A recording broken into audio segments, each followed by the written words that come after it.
The question is from Bhupendra. Swamiji, our Vedic philosophy often equates the dream state with the wakeful state, suggesting both the transient and illusory manifestations of Maya. However, I find this comparison inadequate for the following reasons. Dreams are typically brief, disjointed events, often influenced by our mental state or experiences from the wakeful period. They lack continuity and are often forgotten upon waking. In dreams, we usually observe rather than interact with the minimal control over our actions. On the other hand, the wakeful state is marked by continuity, where past experiences shape future actions. Our memories and actions in the wakeful state are interconnected, forming a coherent narrative over time. In this state, we actively engage with the world, fulfilling responsibilities and building relationships. Given these differences, it seems unfair to place the dream state on the same level as the wakeful state. The deep sleep state, characterized by a lack of dreams, is governed by our body's intricate biological and neurological systems. Modern science offers detailed explanation of these states, suggesting that our understanding of consciousness in Vedic philosophy could benefit from incorporating current scientific knowledge. I would appreciate your thoughts on this subject. So what he is talking about is related to Advaita Vedanta, to the Mandukya Upanishad, Brihadaranyaka Upanishad, where upon one interpretation, not all, upon one interpretation which is called Drishti Shrishti Vada, the waking is no more real than the dream. There is one limitless consciousness and to which appearances appear. Some of those appearances we categorize as dreams, some as waking, but they're all appearances. From the perspective of consciousness, they're all appearances. So waking and dream are not fundamentally different. It's not that waking is real and dreams are not real. Our common sense approach is the waking is real and the dreams are not real. Now before I dive into this, whatever the gentleman has written, let me point out there are other interpretations. If you are more comfortable, as most of us actually are, that the waking is real, dreams are just dreams. If you want to take that approach, there's a waking state, there's a separate dream state, and there's a deep sleep state. From that perspective also, Advaita Vedanta can be and has been taught. That is called Srishti Drishti Vada. Creation and then experience. Creation and seeing. Whereas the opposite, Drishti Srishti Vada, seeing is creation. Like dreams. Remember, in the dreams, when we wake up, we realize whatever we saw, whoever we saw in the dreams, they were there as long as we were dreaming. It's not that they're there somewhere which we are not seeing right now. They're not there anymore. And the suggestion is, the claim is, that that's also true of the waking world. It's only part of our experience. Other than our experience, there's no such world. Now, immediately objections will come, because our common sense view is that waking world is real and the dream is not real. And no matter how much Advaita we study, until one reaches some level of realization, one will continue to behave. Even if I give all sorts of arguments for equating dreaming and waking, I'll still continue to behave as this waking world is real. I will not treat this waking world as a dream. But let us now look at the arguments. One argument is, just to read out from the second paragraph onwards. Dreams are typically brief, disjointed events, often influenced by our mental state or experiences from the wakeful period. They lack continuity and are often forgotten upon waking. Okay. So dreams, here's the difference, he says. There's a clear difference between waking and dreaming. Dreams lack continuity. One dream doesn't seem to have much connection with the next dream. You dream you're eating pizza and you put it in the refrigerator and you think, when I come back into the dream, I'll eat it again. It won't be there. Neither the pizza nor the refrigerator will be there. You won't even remember it in the next dream. So there's no continuity. Whereas the waking world is continuous. You wake up in the same bed every day. You go to the same job. You meet the same people every day. You have a clear memory of your earlier days And so you have a coherent narrative. So clearly the waking world seems to have is real and the dream world is just a dream. Yes? No. Take a closer look. It can get pretty creepy fast. Take a closer look. In the dream world itself, it's only after we wake up we say it's all disjointed. It's just a dream. It's just vague. In the dream world itself, does anybody feel in general when you're dreaming? You don't know you're dreaming, you're in the dream, of course. Do you feel, oh, this is all disjointed and not continuous? There's no coherent narrative here. It must be a dream. No, we don't. We don't. It feels just like a waking world. It's only after waking up in comparison to your waking experience that feels vague and disjointed. But in the experience, it feels pretty much like this. We are not filled with doubt. How disjointed? There's no narrative here. What happened? Oh, this must be a dream. Continuity. So the core argument is continuity equals reality. No, it doesn't. Let me show you. This is again something I got from a Tibetan Lama. He says that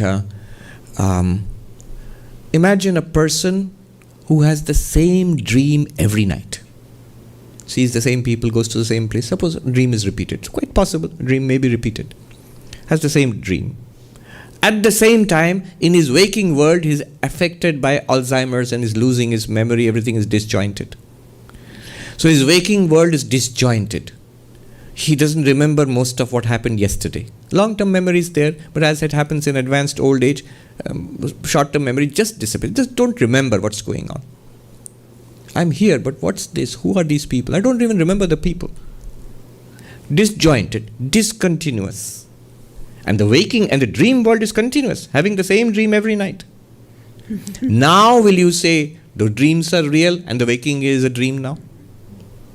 Will you say that the dreams have become reality? The dreams are the real waking and the waking is the real dream now? You will not say that. You will say in the waking he has got Alzheimer's, in the dream he is getting a repetitive dream. You will still say dream is dream, it's still a dream, and waking is waking. Waking is real and dream is false. You will still say that. Continuity is not an argument for reality. I have said two things. One, in dreams we do not feel the lack of continuity. It feels quite continuous to us. It feels quite logical to us.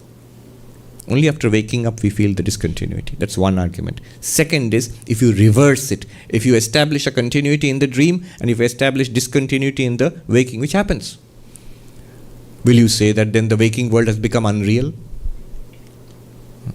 Will you say that the dream world has now become real? No. Continuity is not an argument. See, this claim that dream and waking are on the same level is made most famously in Gaudapada's Karika, Mandukya Karika. And there he faces these arguments, the same argument. There are many more arguments. I've catalogued 10 arguments against equating dream with waking. It's all from Gaudapada. Yeah. It's Shankaracharya's guru's guru. So 10 arguments against equating dream and waking. That waking is real, dream is just dream. To show that 10 arguments, and all 10 arguments are cut down. Swami Nikhilanandaji, in his 4-volume work on the Upanishads, in the volume which contains the Mandukya Upanishad with Mandukya Karika, in that volume there's an appendix on dreaming and waking. And he shows that the arguments which say that waking is real and dreams are false, those arguments don't hold water. 10 arguments he has taken up and he has cut them down. But he has just taken from Gaudapada what Gaudapada says. For example, one argument was given by this gentleman, continuity. I can give you a few more. You can try your Vedanta against those arguments. Vedanta says dreams and waking are equally real or equally false. One argument is, no, that's not true. Waking is public. Here we are all agreed.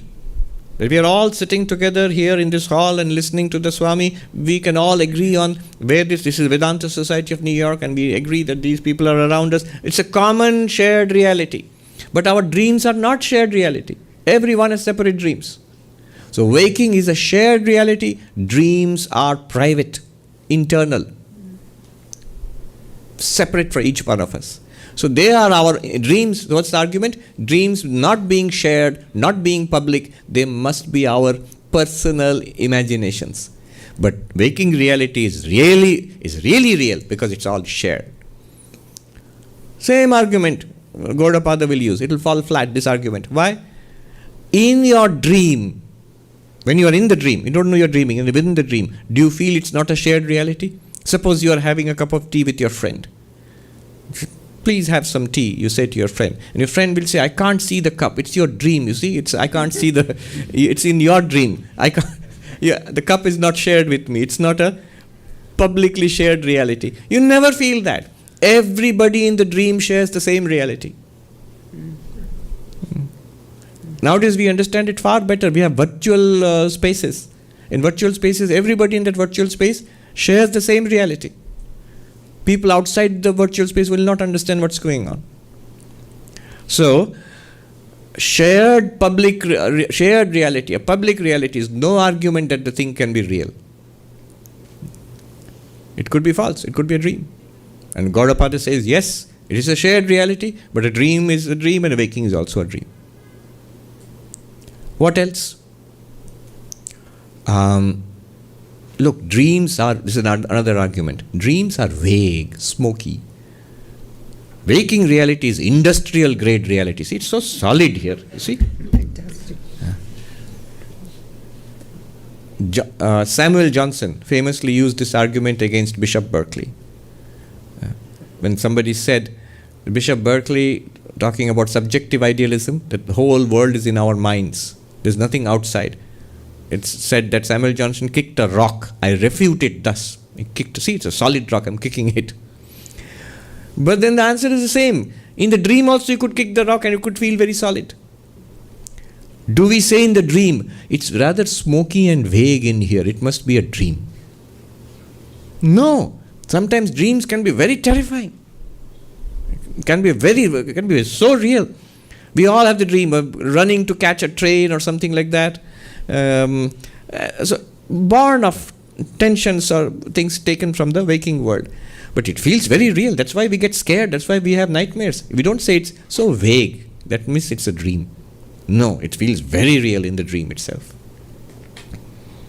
So waking feels real and solid. Dreams feel smoky. That's only after you've woken up. In the dream feels pretty real. Like this, 10 possible arguments against equating dream and waking, and then Gaudapada, and then if you can find the English translation, Nikhilanandaji has shown how those arguments don't stand. Now he says, but the dreams are constructed of elements taken from our waking experience. That's true.